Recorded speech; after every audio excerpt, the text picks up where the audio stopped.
Take a nice deep breath. Breathe into your heart and out of your mind. Woohoo! Great. How you doing?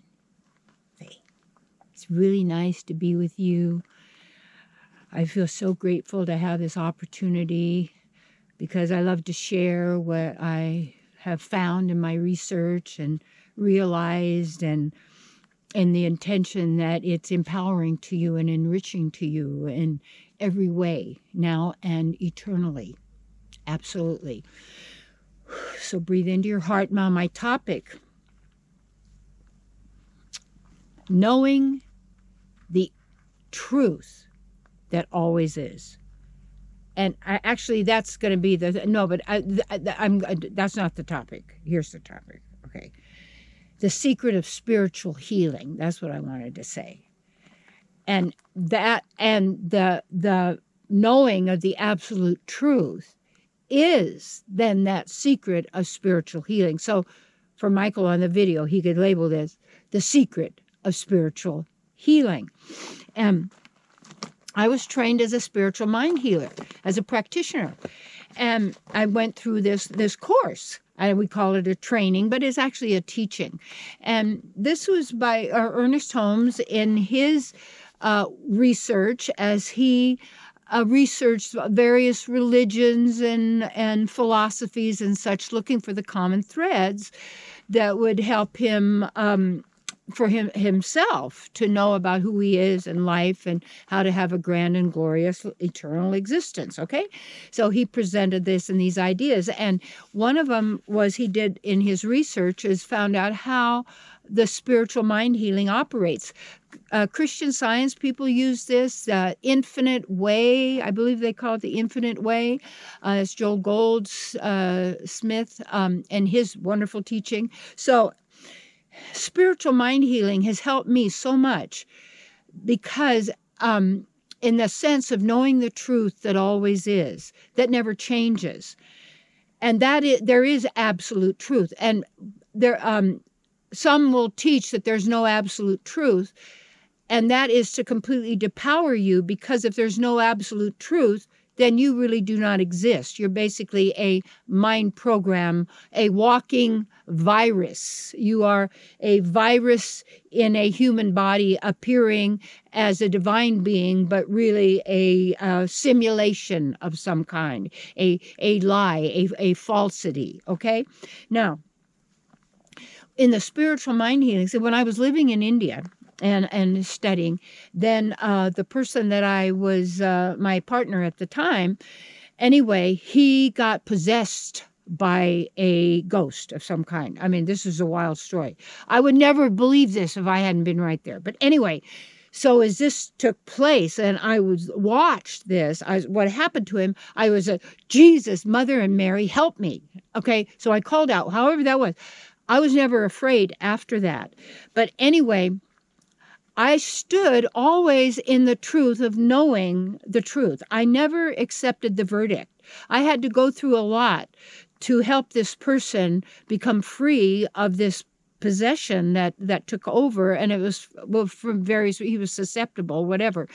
But I look at all the different situations I've had in my life. When my leg was bitten by a brown recluse spider, and it was huge. And I went to this emergency in Atlanta, and they said, "Oh, you're going to have your leg amputated, and you'll probably be dead in a couple of weeks, and you better just check in the hospital." I left, and I went and I did my own work, and within a week, 7 days, I was completely healed. It's like when you're centered in the truth that always is, you aren't really even asking for anything. You don't need to ask for anything because God, the divine grace, is sufficient unto thee. That's not just a quote to repeat or sense, but and I don't mean of a false creator of a material realm, a false God.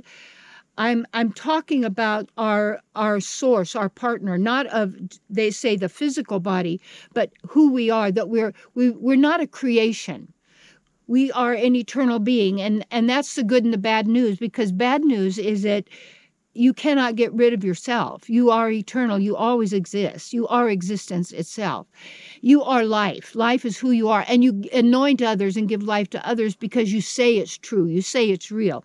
And because you say it is, and then you believe it's real, you act as if it is, and you make it real when it is an illusion, you see, because the first illusion is that all you are is this meat stick, this vehicle, and it is the temple of the living God. So it's not to disrespect, but it is to realize, to know who you are and know the truth that always is. So when I counsel with people, and I have such great results, it's not because of me, but because I'm a facilitator, and I know how this works, how this operates, and who we are. And you can't really describe how the grace operates, and how the mystic operates, and how the what we would call the miracles of just being operates. And it's not about a program in miracles, and I don't even like the word miracle, because that means, in a sense, out of the ordinary,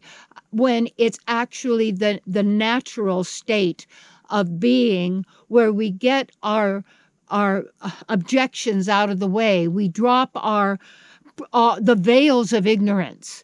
And the problem with the veils of ignorance is because when you believe you are this physical body, and this is all that you are, and this is the only reality, and the whole program itself, then as you believe that, that's always a program running underneath, and you're always in stress and fear, and it's not just of death, of how it's going to happen, and how it's torturing today. Okay, so it goes, because it's all to scare you, because look who's scaring you, it's the mind. Now you start watching it. You watch it. Watch it. Now, see, you can't get out of it. Just don't be in it. Okay.